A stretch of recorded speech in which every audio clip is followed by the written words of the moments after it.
We love Spain, the people, the culture, and the history.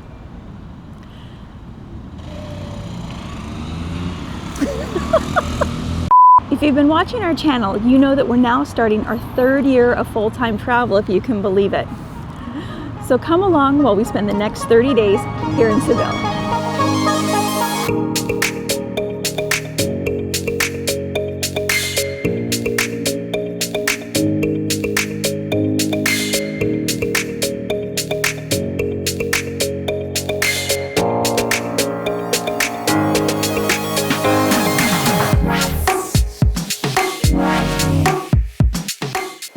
Today we've come about 10 kilometers outside Sevilla, and we are here visiting a Roman ruin, the city of Italica, which was built in 206 BC.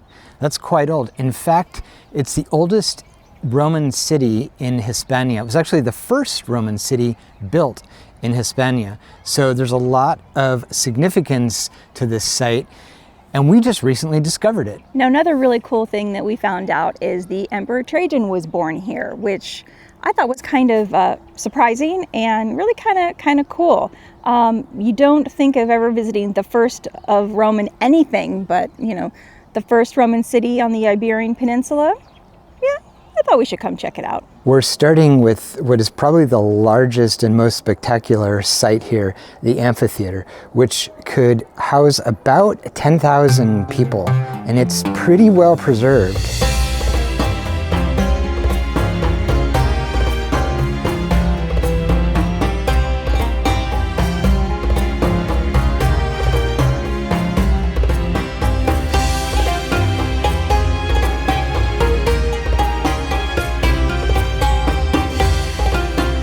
As you would expect, the design of this amphitheater is based on the Colosseum in Rome.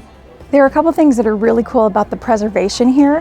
One is that you can see the underflooring, I guess you would call it, of the Colosseum, where they would have gladiators and animals that would have been raised up to the floor.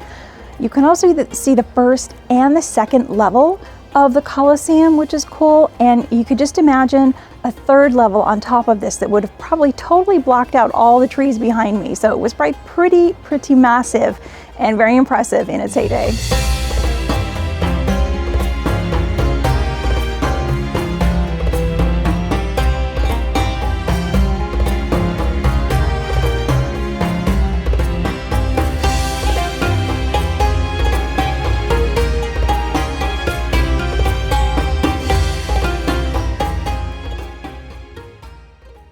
So what's especially interesting is how these Roman roads are more or less intact. I mean, they're not well preserved, but you can see we're at this intersection here, and you can see where the roads kind of go off in different directions, and it's all preserved. You can see where there were buildings. Many of them either haven't been excavated or just don't exist anymore. But you can get a really good sense of just how large this city was, and it was quite large. So we're standing in what I think is the main entrance area of the planetarium house here in the city. And it's noted for its really detailed and beautiful mosaics that were in several of the rooms. Now, the really crazy thing is this place looks pretty big, and it's not nearly all excavated yet. So we're gonna go take a look and show you some of the mosaics.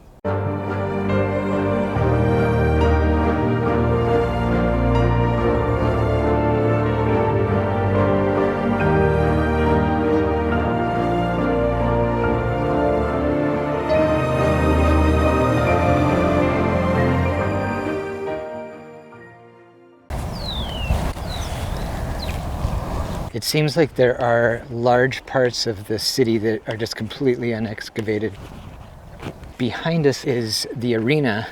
It's essentially just covered in grass. I don't think they've excavated it yet, but another large area, I mean, very large area that I guess was used as an arena. I guess so. There's this huge area behind me that are the main baths of the city. And there's something like 32,000 square meters. It's just a giant area with both cold and hot baths.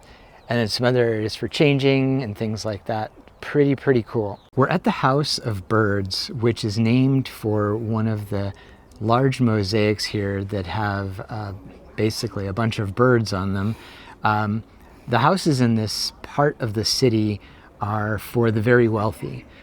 So the city itself was built in 206 BC, but most of that part of the city is actually covered up by the local town here. We are in the newer part of the city where the wealthier families lived, as well as the amphitheater and some of the other, I guess, nicer parts of the city, including the baths. So we're seeing these pretty fancy houses here, and this is one of them. This road that we're on, that you could see just sort of running back into the city, this was the main road during the heyday of Italica. And since we're in the newer part of the city, this road would run towards what was the older part of the city, which is now buried under the city you can see behind us. The modern city. The modern city, yes. Roman history may not be everybody's thing, but we love it. And anytime we're in Europe, we're always looking for a site like this. And we feel like we've really uncovered a hidden gem here in Seville. Now, how much did it cost us? It cost on the bus from the main bus station €1.70 each, which is about $1.80 US. And then it was €1.50 each to get in, so less than two US dollars. Yeah. So all in all, pretty economical day. We did bring little sandwiches for a snack. There are areas where you can eat. And it's just a really nice way to get out of the city and get some fresh air and see some really remarkable things. So we're going to call it a day, go back and see when we can catch the next bus, and plan our next adventure here in Seville. Probably the most popular attraction in Seville is the Seville Cathedral, and that's where we are today. It's the largest cathedral in the world. Let's go take a look inside.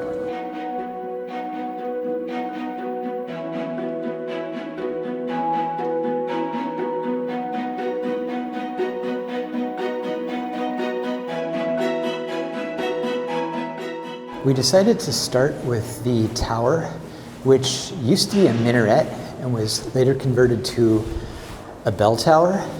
And what's interesting is rather than steps, they have these ramps that you walk up to the top. It's quite a workout on the calves, but feels pretty good to me.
So we just exited the cathedral after spending a couple of hours inside just trying to take it all in.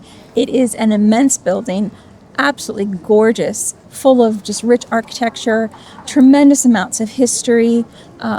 Really should come to the cathedral when you're here in Seville. I think it's like the number one thing to see. And when you're done, come out to the orange terrace where we are now.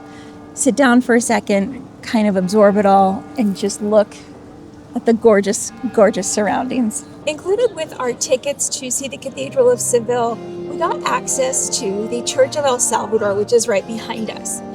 In some ways, I think it's almost a little bit more remarkable than the cathedral, and it's got an amazing crypt, which I think was just excavated and redone recently, and it gives an excellent overview and history of some of the years when the Muslims occupied or I shouldn't say occupied, when the Muslims were here in the peninsula, and really super interesting. So come see this church along with the cathedral.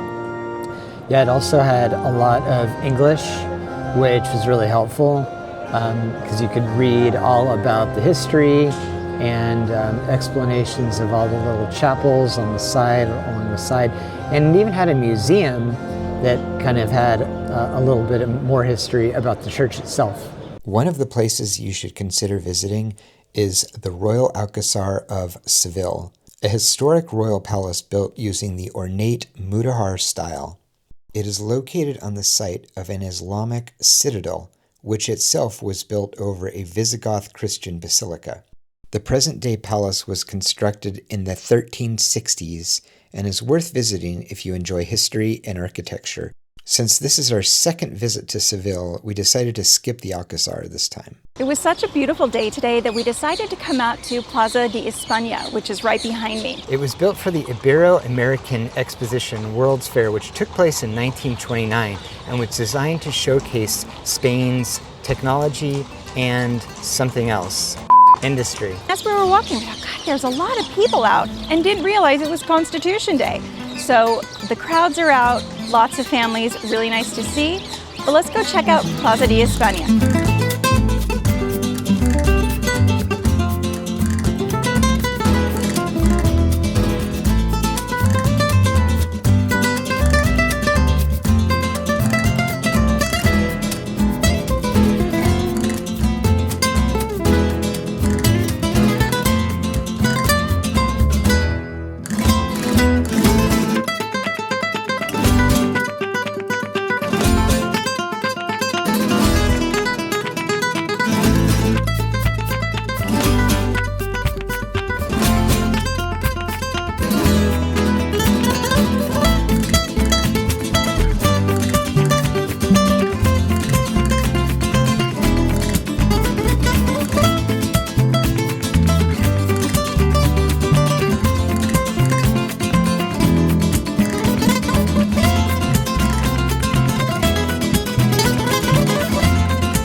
We've come out to the Monastery of San Isidoro del Campo, which was founded in 1301.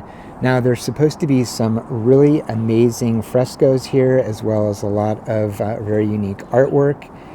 And I believe... Fun fact, in the 16th century, this was the first place that the Bible was translated into Spanish, here in this monastery behind us. So let's go check it out.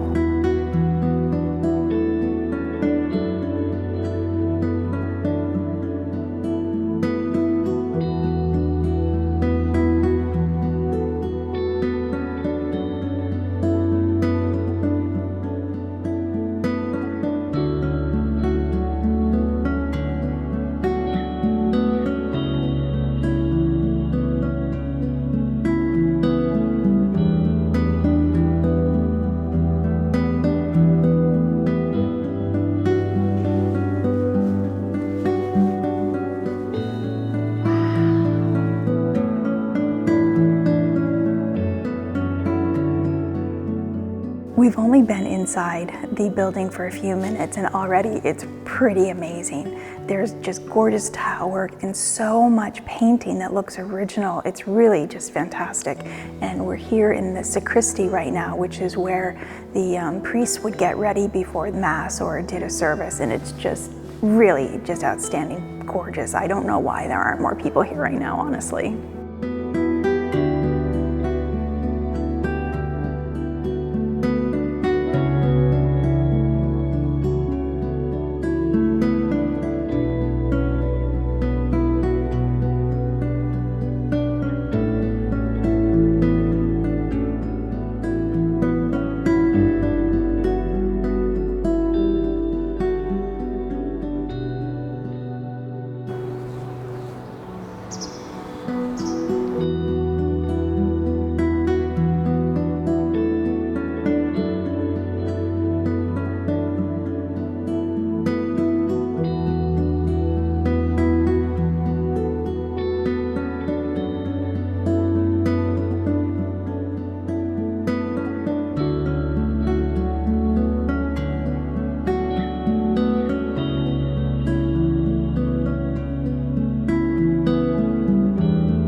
So that was a really unique experience. I'm really glad we came out here.